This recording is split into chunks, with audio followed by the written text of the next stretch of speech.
अस्सलामुअलैकुम, welcome to my kitchen. आज मैं आपके साथ शेयर करने वाली हूँ एक मज़ेदार सी रेसिपी। अगर आप गोश्त, मुर्गी, दाल, सब्ज़ी खा के तंग आ चुके हैं तो इस रेसिपी को ज़रूर ट्राई कीजिए। पहले तो हम ले लेंगे खड़ा गरम मसाला, एक बड़ी इलायची है, 3 से 4 लौंग हैं, 3 सब्ज़ इलायची है और एक सिनेमन का टुकड़ा है जिसको मैंने तोड़ लिया है। इसके बाद हम देख लेते हैं इसके मसाले। 1/4 टेबलस्पून सॉल्ट है, 1/4 टेबलस्पून हल्दी है, 1/2 टेबलस्पून पिसी मिर्च है, 1/2 टेबलस्पून कुटी मिर्च है, 1 टेबलस्पून भर के पिसा धनिया है और 1 टीस्पून जो है ज़ीरा लिया है। 2 मीडियम साइज़ प्याज हैं जिसको मैंने बारीक चॉप कर लिया है। 1.5 मीडियम साइज़ टमाटर है या 2 छोटे टमाटर कर लें, उसका मैंने बना लिया है पेस्ट।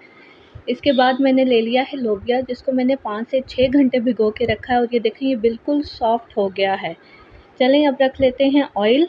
ऑयल मैंने 1/2 कप लिया है, इसमें मैं डाल दूँगी खड़ा गरम मसाला और इसको हम कर लेंगे क्रैकल। ऑयल आप इसमें ज़्यादा भी यूज़ कर सकते हैं क्योंकि लोबिया है तो इसमें ऑयल जो है वो थोड़ा-सा ज़्यादा डलता है। ऑयल हमारा गर्म हो गया है, इसमें हम ऐड कर देंगे प्याज को और प्याज को हम 4 टू 5 मिनट्स कुक करेंगे, वो भी मीडियम फ्लेम पे। प्याज को हो जाना चाहिए गोल्डन। खैर 2 से 3 मिनट जब मैंने प्याज को फ्राई कर लिया तो 1 टेबलस्पून जिंजर गार्लिक का पेस्ट ऐड किया है और ये ऐड करने के बाद 4 से 5 मिनट हम प्याज को मीडियम फ्लेम पे दोबारा कुक करेंगे और प्याज का हम कर लेंगे गोल्डन सा कलर और प्याज का कच्चापन हमने ख़त्म करना है।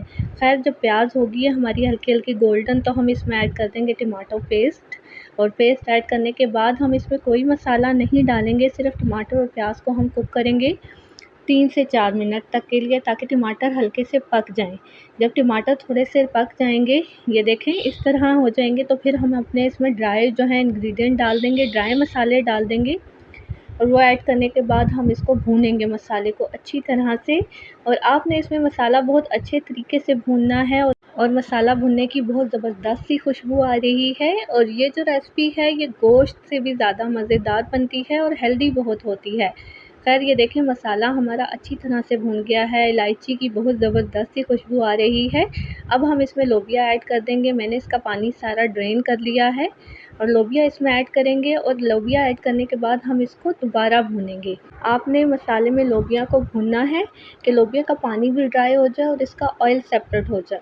ये देखिए पहले मैं इसको अच्छी तरह मिक्स कर लूँगी। मेरे पास है ये आधा किलो लोबिया और मैंने जो आपको मसालों की तादाद बताई है वो भी आधा किलो के हिसाब से बताई है। अगर आप 1 पाव बना रहे हैं तो मसालों को हाफ़ कर लें।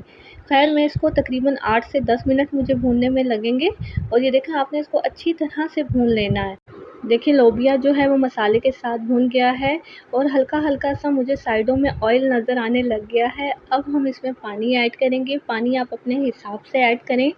मैं आधा किलो लोबिया में तकरीबन 4 से 5 कप पानी डाल रही हूँ और इसको फिर पानी डालने के बाद एक दफ़ा चमचे से मिक्स कर लेंगे और इसको मैं रख दूँगी तकरीबन 25 मिनट के लिए।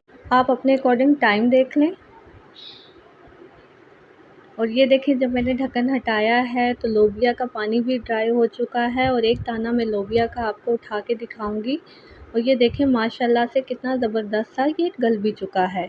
अब हमारा लोबिया बिल्कुल रेडी है। अब हम इसमें डाल लेंगे हरा धनिया, हरी मिर्च और ये डालने के बाद जो है हम इसको 2 से 3 मिनट ढक के रख देंगे और माशाल्लाह ये देखें हमारा बिल्कुल लोबिया रेडी है। इसमें मैं 1 टीस्पून गरम मसाला ऐड कर रही हूँ और ये हमारी मज़ेदार सी लोबिया की डिश तैयार है। आपने इस रेसिपी को ज़रूर ट्राई करना है। अगर आपको रेसिपी पसंद आए तो मेरे चैनल को लाइक और सब्सक्राइब कीजिए और अपने फ्रेंड एंड फैमिली के साथ इस रेसिपी को शेयर कीजिए। अपना पॉजिटिव फीडबैक देना मत भूलें।